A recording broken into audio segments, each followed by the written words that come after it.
Je garde ce micro parce que un frère en Guadeloupe m'a dit une fois que la présidence est terminée, on n'entend plus rien.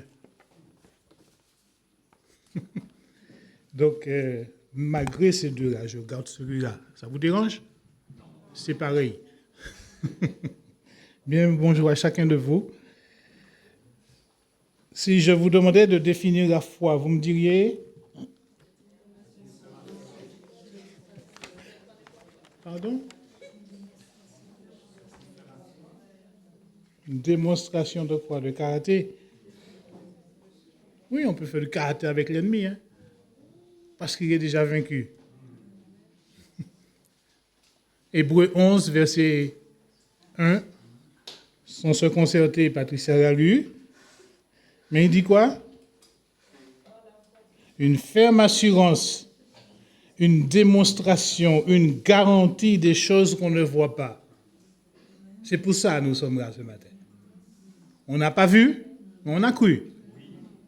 Et on est là. Ou on est fou, ou on est croyant, certain que ce que Dieu dit est vrai. N'est-ce pas? On peut être fou de Dieu. Hein? Ça existe. Mais la foi, ce n'est pas une recherche du surnaturel, du miraculeux, comme on trouve de plus en plus autour de nous. Le miraculeux, c'est Dieu. La foi, c'est à nous de la voir. Parce que sans la foi,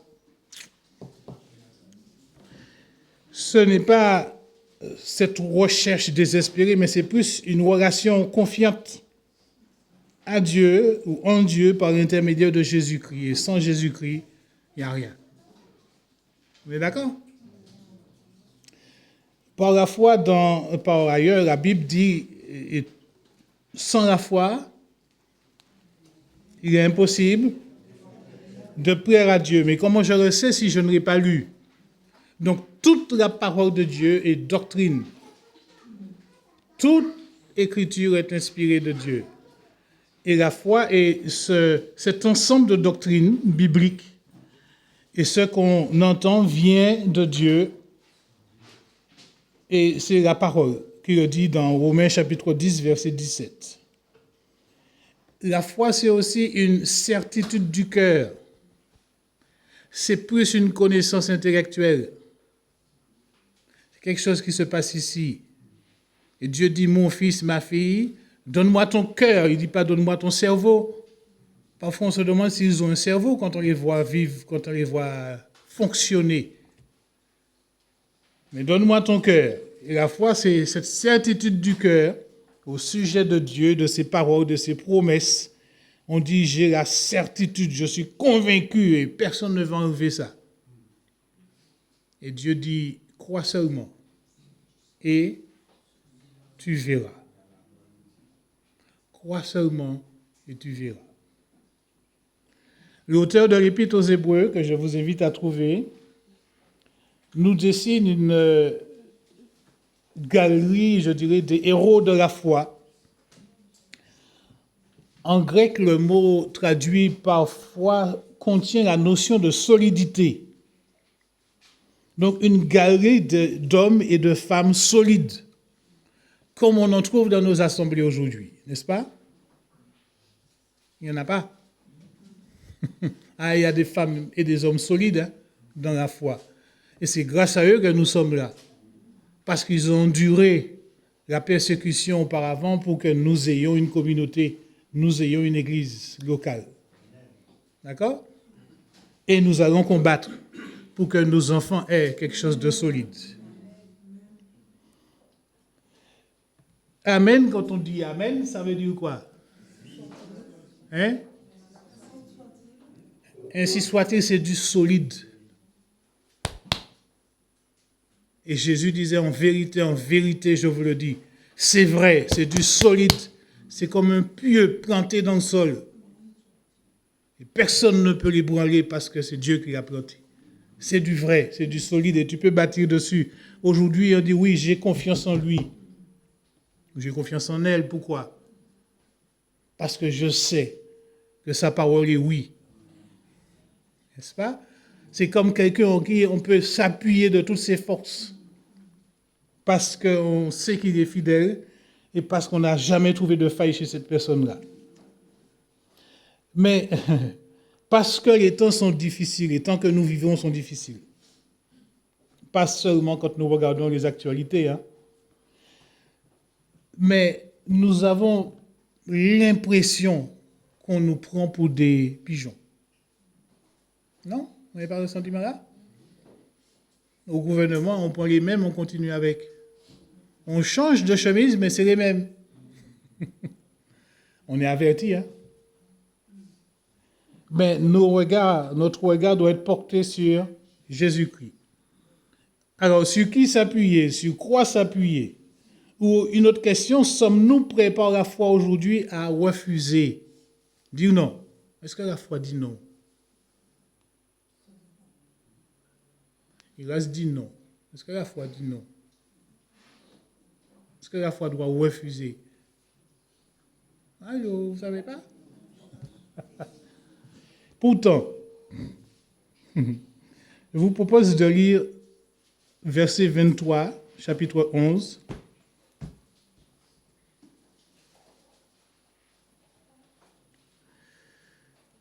C'est par la foi que Moïse, à sa naissance, fut caché pendant 3 mois parce que ses parents...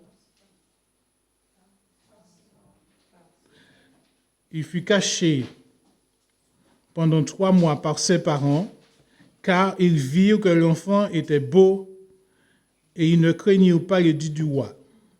Je m'arrête là, j'ouvre et je refais une parenthèse. Ça, c'est la foi des parents. Quel parent qui ne trouve pas son bébé beau? Allô? Soyons logiques. Même quand il lui manque une oreille, on dit ah, il est mignon. Mais tout parent trouve son enfant beau. Même à 40 ans. C'est mon fils, c'est ma fille. Mais ici, c'est la foi des parents. Et la foi aussi des sages-femmes, parce qu'il faut comprendre qu'à l'époque, si on lit Exode chapitre 1, le Pharaon avait écrit un édit que les sages-femmes devaient tuer tous les enfants mâles de l'époque. Et les sages-femmes n'ont pas obéi. Vous connaissez l'histoire? Exode chapitre 1, versets 16 et 17.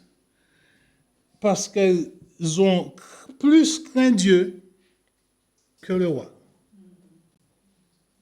Donc la foi refuse. Allô? Verset 24, c'est par la foi que, devenu grand, Moïse, par la foi, refusa. Vous suivez, c'est pas moi qui écris, hein? Par la foi, devenu grand, Moïse refusa d'être appelé fils de la fille de Pharaon. Verset 25, aimant mieux être maltraité avec le peuple de Dieu que d'avoir la jouissance éphémère du péché. Vous connaissez beaucoup qui font ça? Allô? Aujourd'hui, on refuse les plaisirs de ce monde par la foi pour aller avec Dieu. Vous allez me dire, c'est ce qu'on a fait.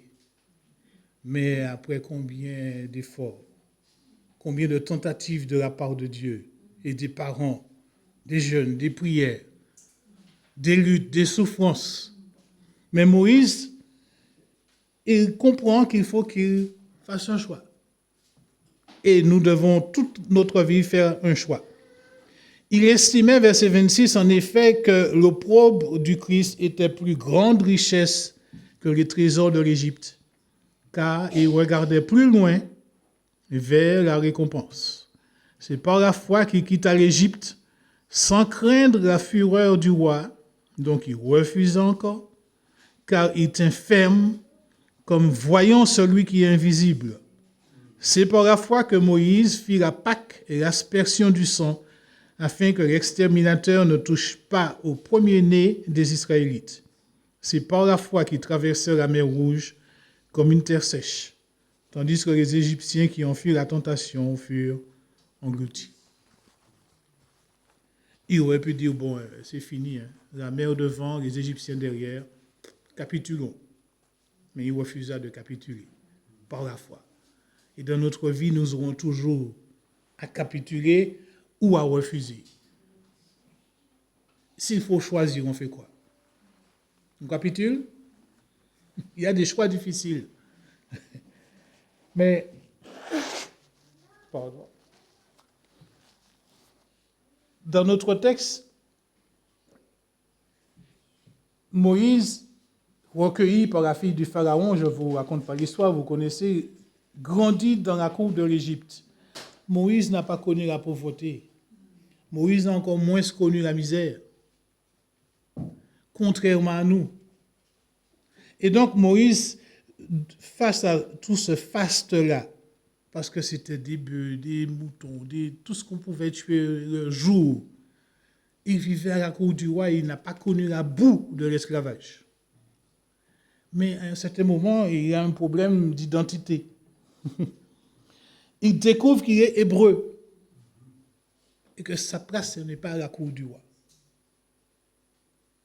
À un certain moment de notre vie, nous découvrons que nous ne sommes pas du monde, nous sommes dans le monde. C'est ce que la Bible nous dit, premier épître de Jean. Et que nous devons faire un choix. Choix pas facile. Ce n'est pas la religion, c'est la relation. Et ce n'est pas être dans un mouvement qui compte, mais c'est être dans une relation qui compte avec Dieu, avec Christ. Moïse va refuser de t'appeler le fils de la fille du Pharaon. Il nous arrive, comme à Moïse, de patauger dans des eaux troubles. Non? On ne sait pas. Et il est face à ce dilemme. Il ne sait pas qui il est, mais il prend conscience qu'il doit faire un choix entre les plaisirs de la cour d'Égypte, où il a grandi, et les souffrances du peuple hébreu. Mes amis, s'il faut choisir entre les plaisirs et les souffrances, je choisis, honnêtement,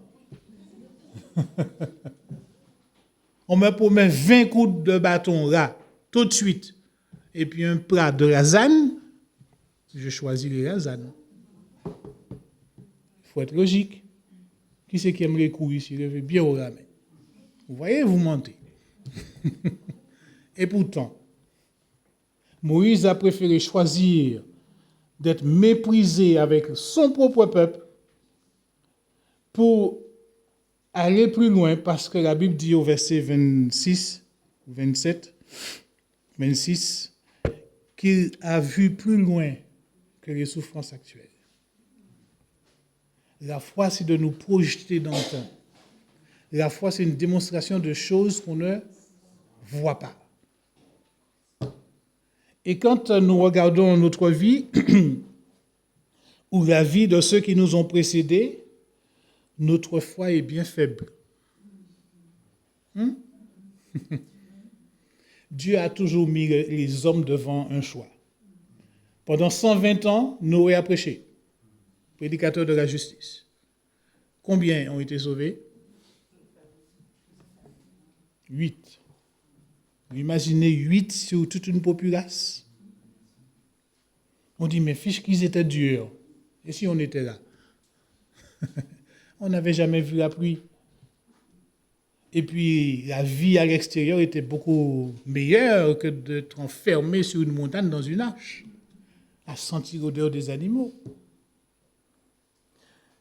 Dans Deutéronome, chapitre 30, verset 19, Dieu dit, « Voici, je mets devant toi la vie et la mort, le bien et le mal. » Et Dieu dit, « Choisis la vie, afin que tu vives. » Dieu nous encourage. Tu as 18 ans, tu as 20 ans, mais je te conseille de choisir la vie. 1 Roi, chapitre 18, verset 21, le prophète Élie demande au peuple d'Israël d'arrêter. D'arrêter quoi? De clocher des deux pieds. Choisissez entre Dieu et Baal. Et plus près de nous, l'apôtre Jean dit, vous êtes dans le monde, bien-aimés, vous êtes dans le monde, petits enfants, mais, vous n'êtes pas du monde. Pas tromper quoi. Il y a plein de plaisir autour de toi, c'est là que tu vis, et puis après tout, tu dis, j'ai pas le choix. Oui, tu as le choix. Tu as le choix de sortir de là pour suivre Christ. Vous voyez, de la Genèse à nos jours, la foi a toujours existé. La foi nous permet de résister et même d'avancer, mais pas de reculer. D'avancer et de mettre nos pas dans les pas du Christ. Parce qu'il nous faut un guide, le chef de notre foi. Ici-bas, on n'a que des chefs. Vous avez observé ça dans votre entreprise? Il n'y a que des chefs. Celui-là est directeur ceci, celui-là est directeur adjoint de, celui-là est responsable de, tout le monde est chef. Et tout le monde donne des ordres. Mais nous avons un seul chef, Christ. Allô? Si vous voulez des subalternes, cherchez-les, mais bon.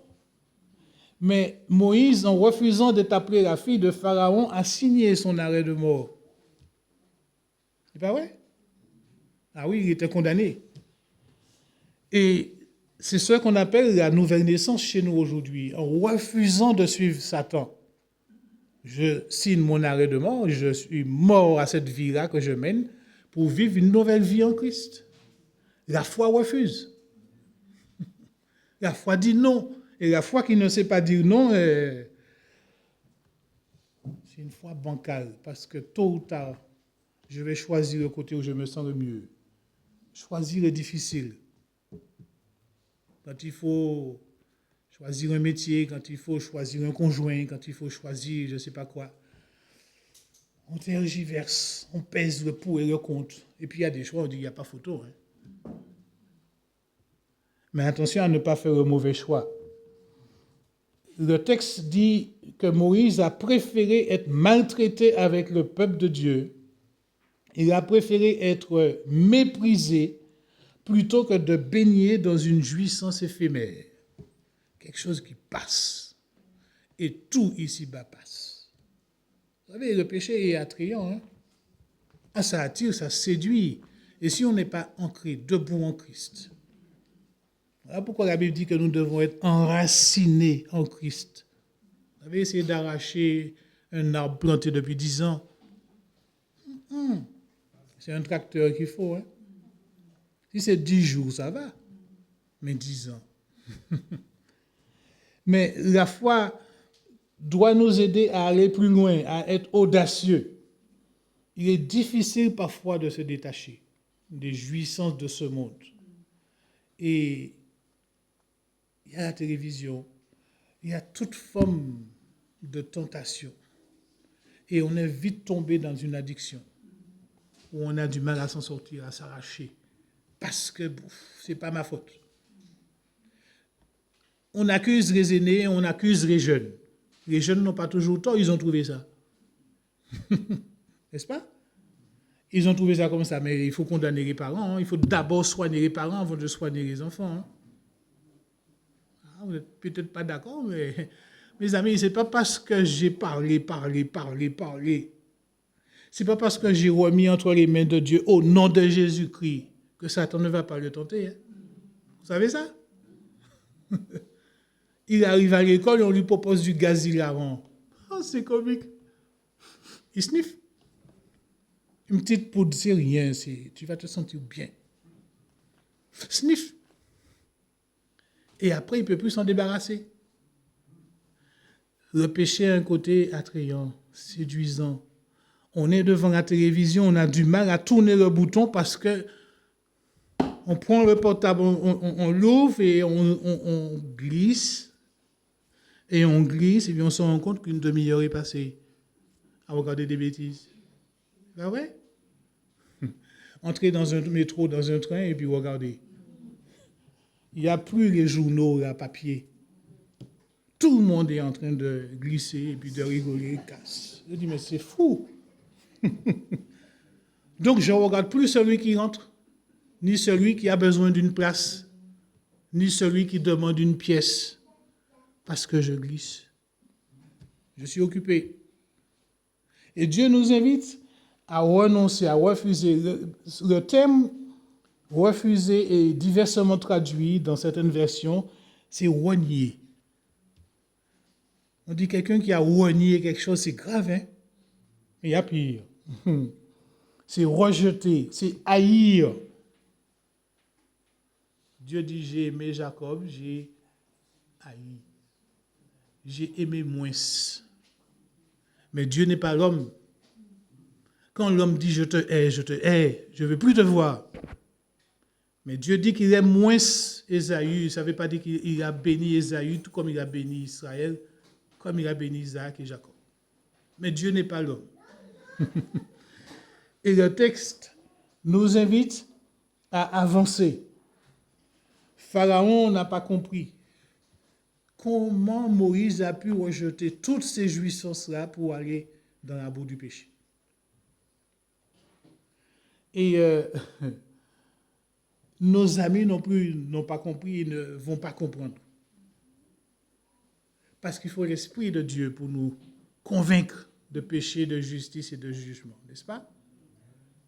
Et souvent, quand on se convertit, quand on décide de suivre Jésus, on te dit, ah, ils t'ont pris dans la colle, tu as mordu à l'hameçon, tu es entré dans la société religieuse, tu es entré évangélique, comme si c'était une tare. On ne vous a jamais dit ça? C'est méprisant pour certains, mais d'autres disent, ah ouais, s'il faut être ridiculisé, je préfère rester là. Il y a toujours un choix. C'est pourquoi la Bible dit que c'est le Saint-Esprit qui convainc de péché, de justice et de jugement. On peut parler 20 ans à quelqu'un, prier pendant des années. Si le Saint-Esprit n'intervient pas, et puis on entend des prédications sur des prédications, et puis on ne comprend pas pourquoi un tel n'avance pas. Mais la Bible dit qu'il y a une puissance d'aveuglement qui est là. Et que c'est par la prière, par le jeûne. Lors des moments de festivité, parfois dans la famille ou dans le quartier, on se dit, oui, mais est-ce que j'ai le droit d'y aller? Est-ce que ce sont quand même des voisins, et puis ce sont mes meilleurs amis? Mais oui, mais quand je sais que ça va déraper en certain moment, et j'ai vu des ambiances déraper, vous avez vu des ambiances déraper, vous dites, qu'est-ce que je fais? Je reste là ou je pars? Mais vous êtes comme scotché. C'est pas vrai. Vous ne vivez pas dans le même monde que moi.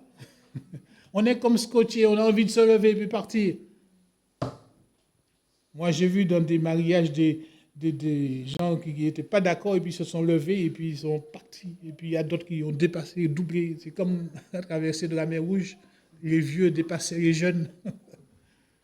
Parce qu'on n'est pas d'accord. Et quand on n'est pas d'accord, il faut oser dire. Mais si je suis le seul à dire, je regarde à gauche, à droite, je dis, ah ouais, ça va faire louche. Mais Moïse n'a pas regardé aux autres. Hein. Il a refusé, tout court, préférant l'opprobre, la honte du Christ. Et Hébreux 11, verset 6, dit, sans la foi, il est impossible de plaire à Dieu. Sans la foi, il est impossible de plaire à Dieu. Je ne dis pas qu'il faut dire non à toute proposition, à toute invitation, ce n'est pas ce que je suis en train de dire. Hein. Parce que ce sont des parents, ce sont des amis. Mais il faut savoir mettre une limite. Et si je ne me mets pas de limites, qui c'est qui va me les mettre? C'est, je crois, ce que Jésus dit dans l'évangile de Luc, chapitre 14, verset 25. Luc, chapitre 14, verset 25, 26. Alors que de grandes foules faisaient route avec Jésus, Jésus se retourna et leur dit, si quelqu'un vient à moi et s'il ne hait pas son père, le verbe haïr, hein, s'il ne hait pas son père, sa mère, sa femme, ses enfants, ses frères, ses sœurs et même sa propre vie, qui demande beaucoup de choses, il ne peut être mon disciple. Et quiconque ne porte pas sa croix et ne me suit pas ne peut être mon disciple. Jésus met la barre très haut. Il dit, pour entrer dans le royaume de mon Père, on ne s'amuse pas ici. C'est déjà un privilège pour nous, n'est-ce pas, d'être appelés amis, héritiers, co-héritiers. Mais on ne vient pas faire la fête ici. C'est un peu ça. Dieu nous offre un autel pour griller, brûler tout ce qui nous retient captifs, et il nous propose une croix que nous devons porter tous les jours. Allô? Je dois me charger chaque jour de ma croix. Est-ce qu'à un certain moment, je dis, Seigneur, je suis fatigué? Il a porté la croix. Et donc, les exigences du royaume, c'est de pouvoir s'engager, non pas à peu près, pour s'arrêter en chemin, mais refuser tout, sinon rien. Et avec Dieu, c'est ça. Jésus, qu'est-ce qu'il a fait? Il a refusé sa gloire pour descendre habiter parmi nous, mourir pour nous. Et aujourd'hui, je ne peux pas faire ça. Alors que j'ai la force en Christ. Nous l'avons chanté tout à l'heure, nous sommes plus qu'un vainqueur. C'est tous les jours que nous devons refuser les jouissances éphémères de ce monde pour rester attachés au Seigneur. Et en quittant l'Égypte, en tournant le dos à l'Égypte, en dépit des menaces du Pharaon et en dépit des plaintes du peuple d'Israël. Ah, qu'est-ce qu'on était bien en Israël, en Égypte. Moïse a continué. Allô. Nous allons rencontrer des moqueries sur notre route. Nous allons rencontrer des menaces sur notre route de nos propres parents. Ça ne se passe pas en France, mais dans les pays où l'islam domine. Ça existe. Et je les ai vus, des parents venir chercher leurs filles dans une communauté où j'étais à l'époque. Et ils ont dit à leurs filles qui avaient plus d'une quarantaine d'années, tu as intérêt à ne pas descendre en Algérie.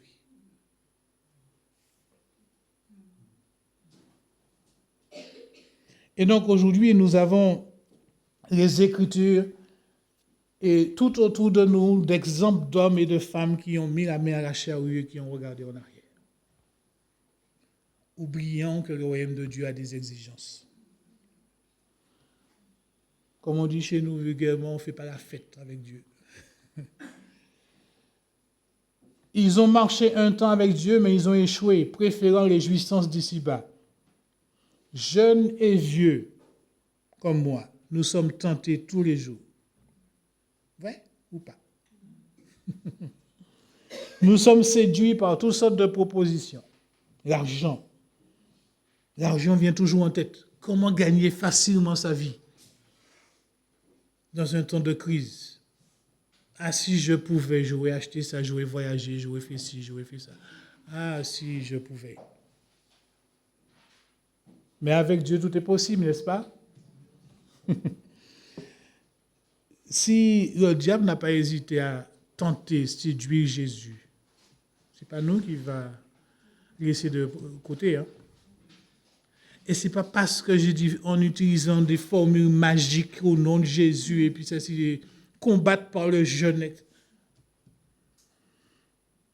Le jeûne n'a jamais résolu tous les problèmes. Hein?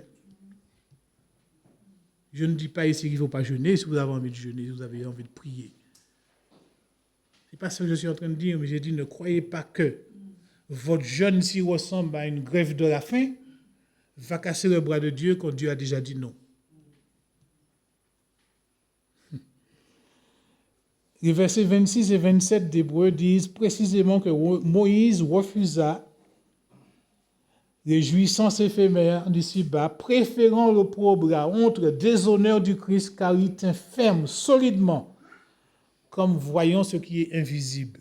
La foi voit ce qui est invisible. Et ce qui est invisible est éternel en Christ, n'est-ce pas? La foi, c'est cette démonstration des choses qu'on ne voit pas, dit le verset 1er. Et la foi lui permettait de regarder au loin. Et la foi doit nous permettre de regarder plus que ce que le gouvernement nous propose, plus que les bruits de guerre que nous entendons, plus que les balles qui sifflent déjà à nos oreilles. Regardons à Christ qui est à la porte. Et la Bible dit, quand vous verrez ces choses, réjouissez-vous. Yes, il arrive. Mais il est déjà parti. Il est en chemin. Et Dieu nous invite à regarder plus loin. C'est l'issue finale. Aujourd'hui, vous souffrez, qui ne souffre pas ici-bas. Chacun son lot. Mais regarde plus loin. Regarde plus loin, Christ va triompher. Il a déjà triomphé. Il y a des décisions que nous prenons sans savoir des fois pourquoi j'ai fait ça, pourquoi j'ai dit ça. Mais le Saint-Esprit œuvre en nous. Il prend des décisions là où nous ne savons plus quoi dire. Il parle à notre place. Il choisit à notre place. Parce que nous sommes choisis bien avant la fondation du monde. N'est-ce pas? Moïse, Abraham, David, ces héros de la foi, conduits par la bonne main de Dieu, ont résisté. Je peux encore résister. Amen. J'ai relevé, je ne sais pas si ça vous intéresse, je vous les donne quand même, 12 similitudes entre Moïse et Jésus-Christ. 12. Vous vous rappelez un chiffre? Entre Moïse et Jésus-Christ. Moïse, c'était le libérateur d'Israël, n'est-ce pas? Jésus-Christ, c'est le libérateur de toute l'humanité. Il a fait plus que Moïse. Vous êtes d'accord ou pas? Ne vous criez alléluia.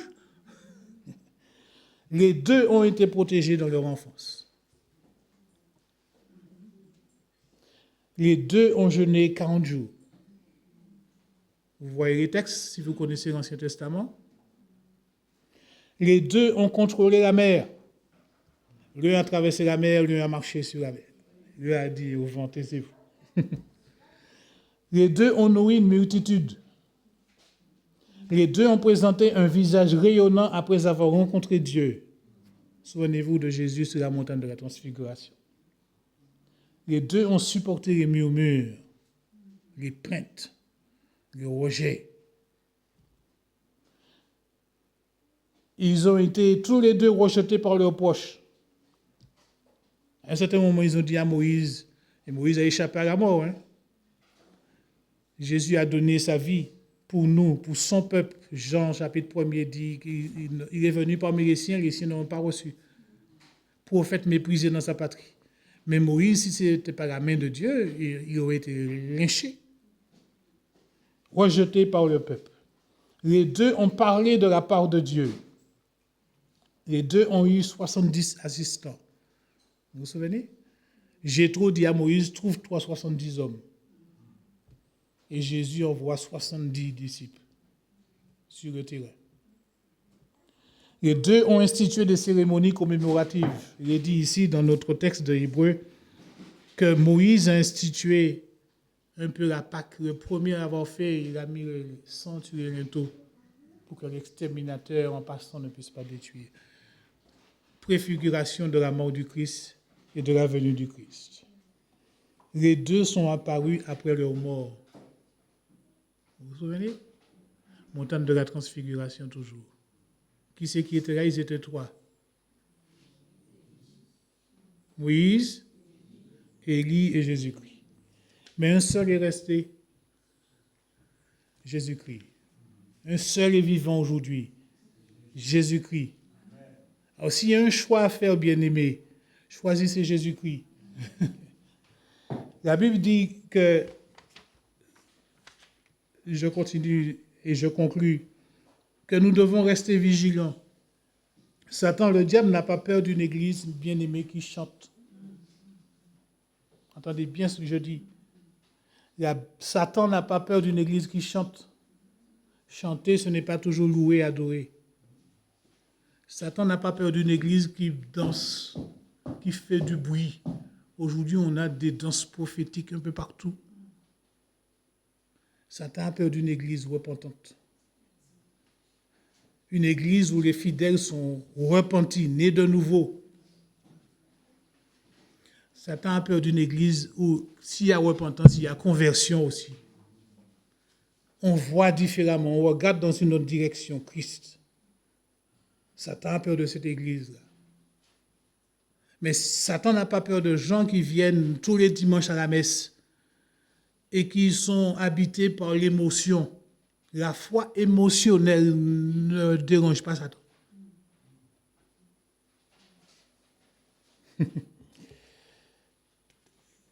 Nous avons besoin d'être solidement attachés, ancrés en Christ.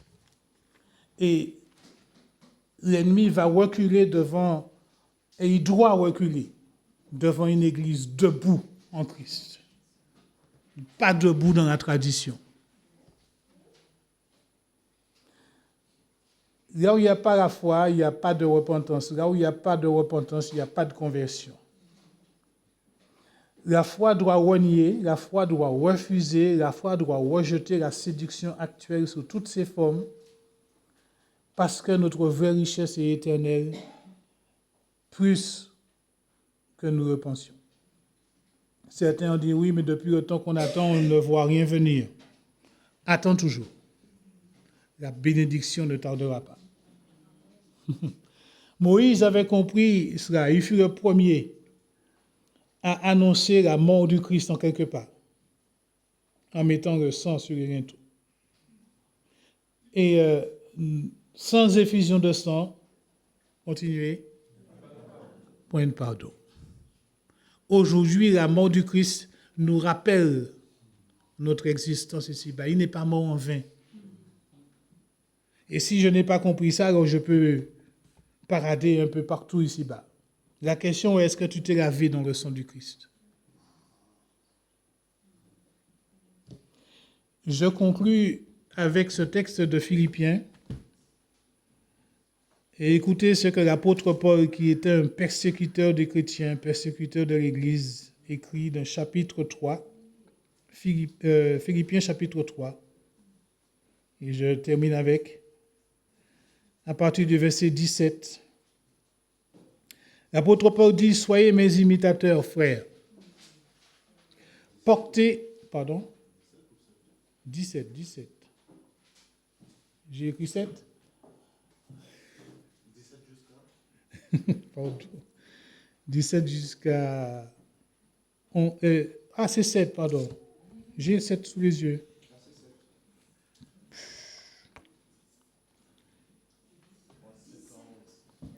3, 7. Je ne sais pas pourquoi j'ai écrit 17.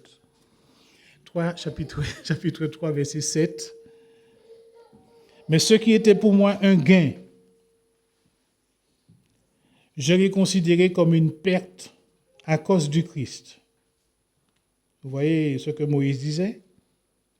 Et même je considère tout comme une perte à cause de l'excellence de la connaissance du Christ Jésus, mon Seigneur. Il est plus que mon Sauveur, il est mon Seigneur. À cause de lui, j'ai accepté de tout perdre. Et je considère tout comme des ordures afin de gagner Christ. Et d'être trouvé en lui, non avec une justice qui serait la mienne et qui viendrait de la loi, mais avec la justice qui est obtenue par la foi en Christ. Une justice provenant de Dieu et fondée sur la foi.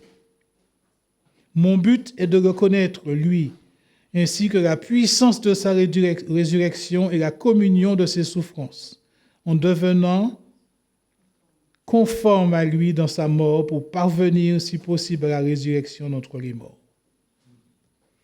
Voilà l'objectif de Paul. Est-ce notre objectif? Tout quitter, tout abandonner, tout pour Christ. Ça devrait être un mot d'ordre, hein? Tout pour Christ. Et donc, ça veut dire que tout ce que je vais recevoir à côté, c'est gnognotte. C'est de la bêtise. Parce que l'éternité est devant moi. Amen. Puisse Dieu vous aider à faire le bon choix aujourd'hui. Demain est un autre jour. Amen.